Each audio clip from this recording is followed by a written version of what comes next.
जिंदगी में कामयाब होने के लिए संसाधनों से साधना खत्म हो जाती है। किसी व्यक्ति की कामयाबी देखने के बजाय उसके दिनचर्या को देखें। आइए आपको एक कहानी सुनाते हैं। संसाधनों से साधना खत्म हो जाती है, सुविधाएं पतन का कारण बनती हैं। जितनी ज्यादा आप सुविधाओं के चक्कर में पड़ोगे उतना ही आपका पतन शुरू हो जाएगा। आइए आपको एक कहानी सुनाते हैं। एक बहुत बड़ी फैक्ट्री का मालिक था। उसकी फैक्ट्री बहुत अच्छी चल रही थी। फिर वो वृद्ध हो गया और जब उसकी मरने की उम्र आई तो उसने अपने एक एम्प्लॉय को बुलाया जो बहुत अच्छा एम्प्लॉय था उसका। उससे कहा, देखो मेरे कोई संतान नहीं है, इस फैक्ट्री का मालिक मैं तुम्हें बना के जा रहा हूँ। वो चले गए। वो जो लेबर था, कर्मचारी था, वो फैक्ट्री का मालिक बन जाता है। फैक्ट्री बहुत प्रगति करती है और फैक्ट्री में नई नई आधुनिक मशीनें आ जाती हैं और जो काम लेबर कर रहे थे वो आधुनिक मशीनें काम करने लगी। तो एक दिन वो सारे कर्मचारियों को बुलाता है, वो कहता है कि देखिए पूरी की पूरी फैक्ट्री ऑटोमेटिक मशीनों द्वारा अब चलेगी और आप सभी लोगों की अब यहाँ पे कोई जरूरत नहीं है। सारे कर्मचारी बहुत दुखी हो गए, हमारी नौकरी चली गई, अभी इस उम्र में आखिर हम क्या करेंगे। वो कहता है आपको चिंता करने की कोई जरूरत नहीं, आपकी नौकरी गई है, आपको काम पे नहीं आना है, लेकिन आपकी सैलरी नहीं गई है। तो उसी में से एक कर्मचारी कहता है, तो क्या हमको सैलरी लेने आना पड़ेगा। जरा सोचिए, संसाधन साधना को समाप्त कर देते हैं, तपस्वी बनना पड़ता है। जिंदगी में कामयाब होने के लिए साधनों की जरूरत नहीं है, तपस्या की जरूरत है।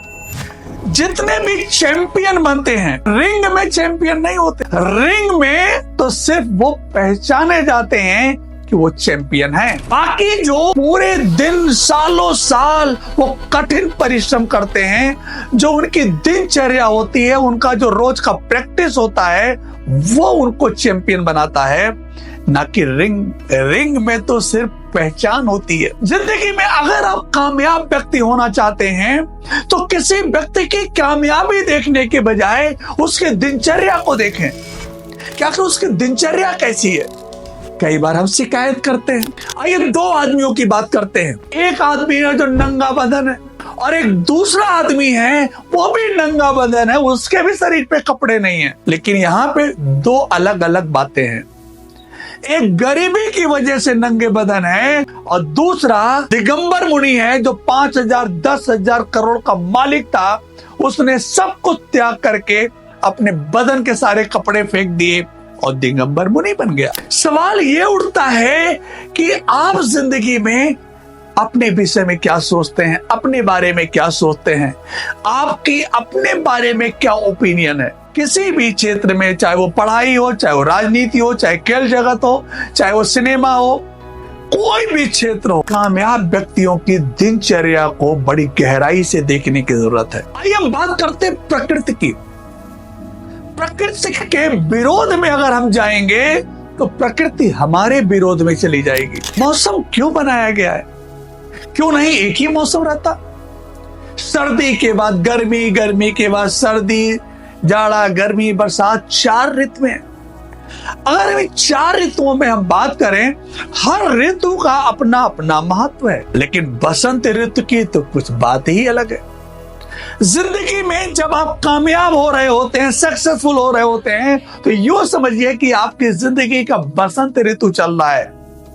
लेकिन बसंत ऋतु तक पहुंचने के लिए आपको अन्य ऋतुओं से गुजरना पड़ता है। आइए हम गांधी जी को ही ले लें। गांधी जी एक बैरिस्टर थे, कोई कमी नहीं थी, विदेश में जाके पढ़ाई लिखाई किए थे। लेकिन जब उन्होंने संकल्प किया देश को आजाद कराने का, तो उन्होंने देखा कि भारत की जनता बहुत गरीब है, यहाँ पे लोगों के पास कपड़े नहीं पहनने के लिए। तो गांधी जी ने एक संकल्प किया कि मैं भी उतना ही कपड़ा पहनूंगा जितने से काम चल जाए। और पूरी जिंदगी गांधी जी नंगे बदन रहे, बस केवल एक लंगोटी डाले रहे और अपने मिशन पे, अपने काम पे, देश की आजादी में संघर्ष करते रहे। दोस्तों, हमेशा एक चीज समझना होगा कि बिना दर्द उठाए आलीशान जिंदगी की कल्पना करें तो शायद ये संभव नहीं होता। आइए गुजराती, मारवाड़ी, इनके विषय में हम थोड़ा सा सोचें। गुजराती परिवार हो या मारवाड़ी परिवार हो, जो बहुत बड़े बड़े बिजनेसमैन होते हैं, क्या आपको पता है कि वो अपने बच्चों के साथ क्या करते हैं? जब उनके बच्चे थोड़े से बड़े हो जाते हैं और उनको लगता है कि अब हमें अपने बच्चों को अपना कारोबार में लाना चाहिए, तो अपने बच्चों को 1000-2000 रुपए देते हैं और कहते हैं कि 1 महीने के लिए तुम घर से निकल जाओ, मुझे नहीं पता तुम क्या खाओगे, कहां रहोगे, कहां ट्रेवल करोगे, कुछ नहीं पता, जाओ 1 महीने के लिए घर से बाहर। और वो कोई एंड्रॉइड फोन भी नहीं देते, छोटा वाला फोन दे देते हैं, कीपैड वाला। और सख्त निर्देश रहता है कि आप किसी रिश्तेदार, किसी दोस्त यार के घर नहीं रुकेंगे, किसी से फाइनेंशियल मदद नहीं मांगेंगे। आपको 1 महीने, 2 महीने, 3 महीने का उनको टारगेट दिया जाता है, जाइए, कमाइए, खाइए, पूरे देश का भ्रमण करिए, जो मर्जी आए सो करिए। और जब उनके बच्चे 1, 2, 3 महीने बाद घर लौट करके आते हैं तो उनके अंदर इतनी समझ पैदा हो चुकी होती है कि वो अपने कारोबार को बहुत अच्छे से संभाल सकते हैं। तो दर्द जब तक कोई व्यक्ति नहीं उठाता है तो उसे खुशी का पता भी नहीं चलता कि खुशी कितनी महत्वपूर्ण चीज होती है, कितनी महत्वपूर्ण चीज होती है। जिंदगी हमेशा प्रोसेस से गुजरती है, प्रोसेस, हर चीज का एक प्रोसेस होता है। सफलता एक प्रोसेस है। अगर आप प्रोसेस पता कर लो तो फिर जिंदगी में कामयाब होने से आपको कोई नहीं रोक पाएगा। लेकिन वो प्रोसेस पता करना सबसे कठिन काम होता है, और वो प्रोसेस पता करने के लिए आपको सदैव एक गुरु की आवश्यकता होगी। एक गुरु ही आपको प्रोसेस के बारे में बता सकता है। और प्रोसेस पता हो जाने के बाद जिंदगी पे फिर आगे बढ़ना मुश्किल नहीं होता, बिल्कुल सरल हो जाता है।